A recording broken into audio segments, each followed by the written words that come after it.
इस वीडियो में हम भारत की पहली महिला फिल्म डायरेक्टर फातिमा बेगम की कहानी बताएंगे, जिन्होंने भारतीय फिल्म जगत में एक महिला के रूप में खुद को तब स्थापित किया जब भारत में महिलाओं को सिनेमा जैसी चीज़ों से पूरी तरह वंचित रखा जाता था। फातिमा बेगम ने 20 से भी ज़्यादा फिल्मों में एक्टिंग, राइटिंग, प्रोडक्शन और डायरेक्शन किया और महिलाओं के लिए फिल्म जगत के रास्ते ओपन किए।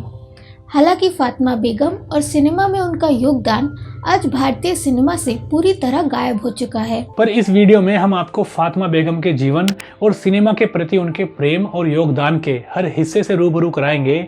बस इस वीडियो को अंत तक जरूर देखिएगा। फातिमा बेगम का जन्म भारत में एक उर्दू स्पीकिंग मुस्लिम फैमिली में हुआ था और as a cinema lover Fatima ने काफी कम उम्र से ही थिएटर में ट्रेनिंग की थी और कई उर्दू नाटकों में भी काम किया था। ऐसा माना जाता है कि फातिमा बेगम की शादी Knight Grand Commander of the Order of the Indian Empire Nawab Siddi Ibrahim Mohammad Yakut Khan III से हुई थी। हालांकि इस शादी का कोई ऑफिशियल कानूनी रिकॉर्ड नहीं है और ना ही यकूत खान ने कभी भी फातिमा बेगम की तीनों बेटियों में से किसी को भी अपनी बेटी के रूप में कभी मान्यता दी है। फातिमा बेगम ने अपने एक्टिंग करियर की शुरुआत 30 साल की उम्र में साल 1922 में रिलीज हुई डायरेक्टर अर्दशेर ईरानी की साइलेंट फिल्म वीर अभिमन्यु से की थी। ये भारतीय फिल्म जगत का वो दौर था जब इंडियन फिल्म इंडस्ट्री पूरी तरह से मेल डोमिनेटेड थी। मेल डोमिनेशन का वो हाल था कि महिलाओं के किरदार फिल्मों और नाटकों में पुरुष ही प्ले कर लिया करते थे, क्योंकि उस समय एक्टिंग और सिनेमा जैसी चीजों को महिलाओं के लिए एक उचित करियर नहीं माना जाता था। वीर अभिमन्यु के बाद साल 1924 फातिमा बेगम के एक्टिंग करियर का सबसे यादगार साल रहा, क्योंकि साल 1924 में फातिमा बेगम ने सती सरदरबा, पृथ्वी वल्लभ, काला नाग और गुले बकावली जैसी उस समय की कई महान फिल्मों में एज एन एक्ट्रेस काम किया। इवन साल 1925 में भी फातिमा बेगम ने नानू भाई देसाई की फिल्म मुंबईनी मोहिनी में मोहिनी का लीड किरदार निभाया था और उस समय ये फिल्म काफी फेमस हुई थी। साल 1926 में फातिमा बेगम ने बॉम्बे में अपनी खुद की प्रोडक्शन कंपनी फातिमा फिल्म्स की शुरुआत करी और ऐसा करने वाली फातिमा बेगम भारत की पहली महिला बनी।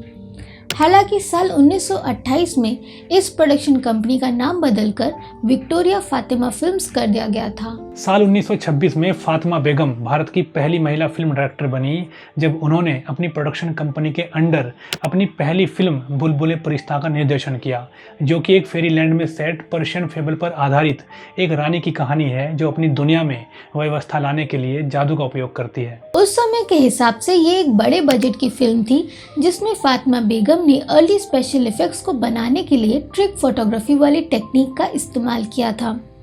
बुलबुले परिश्ता अपने स्पेशल इफेक्ट्स और अपनी आर्टिस्टिक फिल्मोग्राफी की वजह से उस समय बहुत ज़्यादा पॉपुलर और एक बड़ी सक्सेस हुई थी, जिसने बाद में फिल्म जगत में एडवेंचर और फैंटेसी फिल्मों का एक नया दौर बना दिया था। साल 1929 फातिमा बेगम के स्टूडियो का सबसे सफल वर्ष माना जाता है, क्योंकि इस साल उन्होंने टोटल 5 फिल्में बनाई थी, लेकिन कई कानूनी परेशानियों के कारण ये उनके स्टूडियो का आखिरी साल भी था।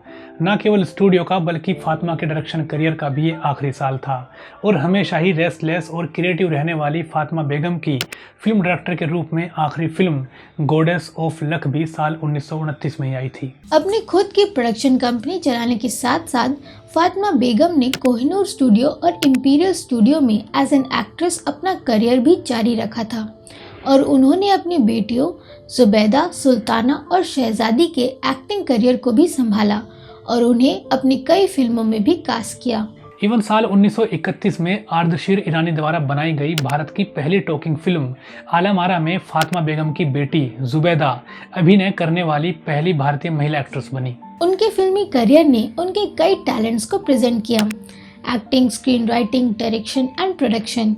उन्होंने न केवल इंडियन सिनेमा की स्टोरी टेलिंग को इन्फ्लुएंस किया, बल्कि महिलाओं को फिल्म जगत में शामिल करने के लिए भी इंडियन सिनेमा को प्रेरित किया और भविष्य में महिलाओं के लिए फिल्म जगत की अलग अलग फील्ड्स में काम करने के लिए डोर्स ओपन किए। फातिमा बेगम ने आखिरी बार साल 1937 में जीपी पवार की फिल्म दुनिया क्या है में काम किया था, जिसके बाद उन्होंने फिल्मों से रिटायरमेंट ले ली और साल 1983 में 91 साल की उम्र में उन्होंने दुनिया को अलविदा कह दिया।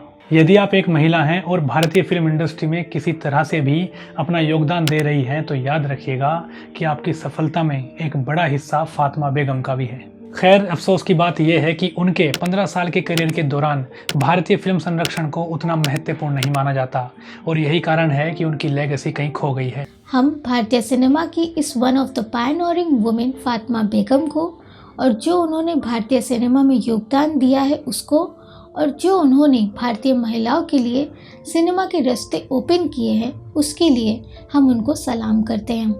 बहुत बहुत शुक्रिया।